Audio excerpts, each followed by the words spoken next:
नमस्कार दर्शक बंधु, आज प्रथम प्रश्न, महात्मा गांधी केबे जन्मग्रहण करथिले? यार सठिक उत्तरटी है 1869 मसीहा अक्टोबर मास 2 तारिख। परवर्ती प्रश्न, गांधीजी केउठारे जन्मग्रहण करथिले? प्रश्नटी पुणी थरे, गांधीजी केउठारे जन्मग्रहण करथिले? यार सठिक उत्तरटी है गुजरातर पोरबंदर ठारे। परवर्ती प्रश्न, गांधीजी पिता नाम कौन अटे? प्रश्नटी पुणी थरे, गांधीजी पिता नाम कौन अटे? यार सठिक उत्तरटी है करमचंद गांधी। परवर्ती प्रश्न, गांधीजी माता नाम कौन थिला? प्रश्नटी पुणी थरे, गांधीजी माता नाम कौन थिला? यार सठिक उत्तरटी है पुतुलीबाई गांधी। परवर्ती प्रश्न, महात्मा गांधी पूरा नाम कौन अटे? प्रश्नटी पुणी थरे, महात्मा गांधी पूरा नाम कौन अटे? यार सठिक उत्तरटी है मोहनदास करमचंद गांधी। परवर्ती प्रश्न, गांधीजी सत्याग्रह आंदोलनर प्रमुख अस्त्र कौन थिला? प्रश्नटी पुणी थरे, गांधीजी सत्याग्रह आंदोलनर प्रमुख अस्त्र कौन थिला?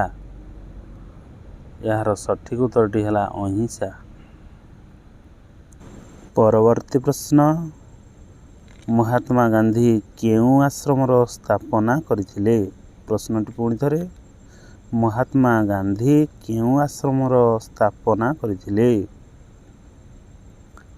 यार सठिक उत्तरटी है साबरमती आश्रम अहमदाबाद। परवर्ती प्रश्न, गांधीजी केते वर्ष बयस विवाह करथिले? प्रश्नटी पुणी थरे, गांधीजी केते वर्ष बयस विवाह करथिले? यार सठिक उत्तरटी है 13 वर्ष बयस।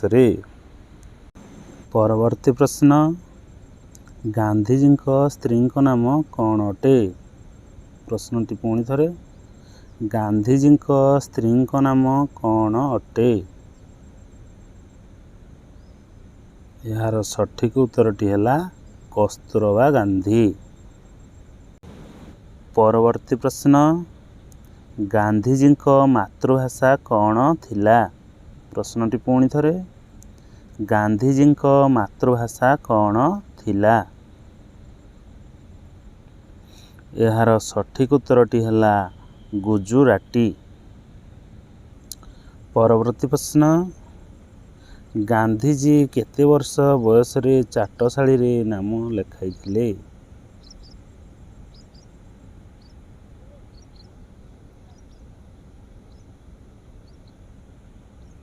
यार सठिक उत्तरटी है 7 वर्ष बयस। परवर्ती प्रश्न, लवण सत्याग्रह केबे होइथिला? प्रश्नटी पुणी थरे, लवण सत्याग्रह केबे होइथिला?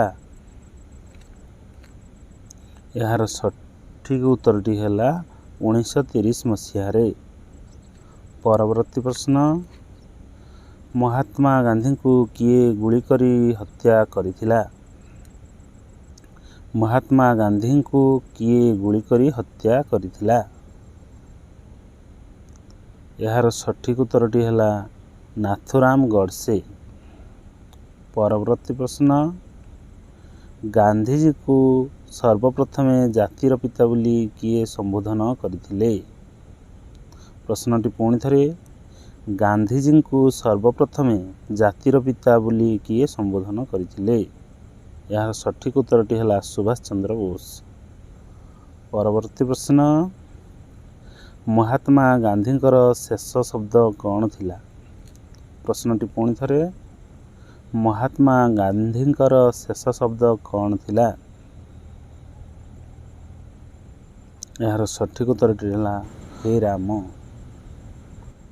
ପରବର୍ତ୍ତୀ ପ୍ରଶ୍ନ, ପିଲାଦିନେ ଗାନ୍ଧିଜୀ କାହାକୁ ଅଧିକ ଭୟ କରୁଥିଲେ? ପ୍ରଶ୍ନଟି ପୁଣି ଥରେ, ପିଲାଦିନେ ଗାନ୍ଧିଜୀ କାହାକୁ ଅଧିକ ଭୟ କରୁଥିଲେ? ଏହାର ସଠିକ୍ ଉତ୍ତରଟି ହେଲା ଭୂତ ପ୍ରେତମାନଙ୍କୁ। ପରବର୍ତ୍ତୀ ପ୍ରଶ୍ନ, ମହାତ୍ମା ଗାନ୍ଧୀଙ୍କର ରାଜନୈତିକ ଗୁରୁ କିଏ ଥିଲେ? ପ୍ରଶ୍ନଟି ପୁଣି ଥରେ, ମହାତ୍ମା ଗାନ୍ଧୀଙ୍କର ରାଜନୈତିକ ଗୁରୁ କିଏ ଥିଲେ? ଏହାର ସଠିକ୍ ଉତ୍ତରଟି ହେଲା ଗୋପାଳ କୃଷ୍ଣ ଗୋଖଲେ। ପରବର୍ତ୍ତୀ ପ୍ରଶ୍ନ, ଗାନ୍ଧିଜୀ କେଉଁଠାରୁ ଦାଣ୍ଡିଯାତ୍ରା ଆରମ୍ଭ କରିଥିଲେ? ପ୍ରଶ୍ନଟି ପୁଣି ଥରେ, ଗାନ୍ଧିଜୀ କେଉଁଠାରୁ ଦାଣ୍ଡିଯାତ୍ରା ଆରମ୍ଭ କରିଥିଲେ? ଏହାର ସଠିକ୍ ଉତ୍ତରଟି ହେଲା ଗୁଜରାଟର ସାବରମତୀ ଆଶ୍ରମଠାରୁ। ପରବର୍ତ୍ତୀ ପ୍ରଶ୍ନ, ମହାତ୍ମା ଗାନ୍ଧୀ ଦକ୍ଷିଣ ଆଫ୍ରିକାରେ କେତେ ବର୍ଷ ରହିଥିଲେ? ପ୍ରଶ୍ନଟି ପୁଣି ଥରେ, ମହାତ୍ମା ଗାନ୍ଧୀ ଦକ୍ଷିଣ ଆଫ୍ରିକାରେ କେତେ ବର୍ଷ ରହିଥିଲେ? ଏହାର ସଠିକ୍ ଉତ୍ତରଟି ହେଲା 21 ବର୍ଷ। ପରବର୍ତ୍ତୀ ପ୍ରଶ୍ନ, ଗାନ୍ଧୀ ଜୟନ୍ତୀ କେଉଁ ଦିବସ ଭାବରେ ସାରା ବିଶ୍ୱରେ ସ୍ମରଣୀୟ? ପ୍ରଶ୍ନଟି ପୁଣି ଥରେ, ଗାନ୍ଧୀ ଜୟନ୍ତୀ କେଉଁ ଦିବସ ଭାବରେ ସାରା ବିଶ୍ୱରେ ସ୍ମରଣୀୟ? ଏହାର ସଠିକ୍ ଉତ୍ତରଟି ହେଲା ଆନ୍ତର୍ଜାତୀୟ ଅହିଂସା ଦିବସ ଭାବେ ସ୍ମରଣୀୟ। ଧନ୍ୟବାଦ। ଭିଡ଼ିଓଟି ଭଲ ଲାଗିଥିଲେ ଲାଇକ୍, ସେୟାର ଆଣ୍ଡ ସବସ୍କ୍ରାଇବ୍ କରନ୍ତୁ।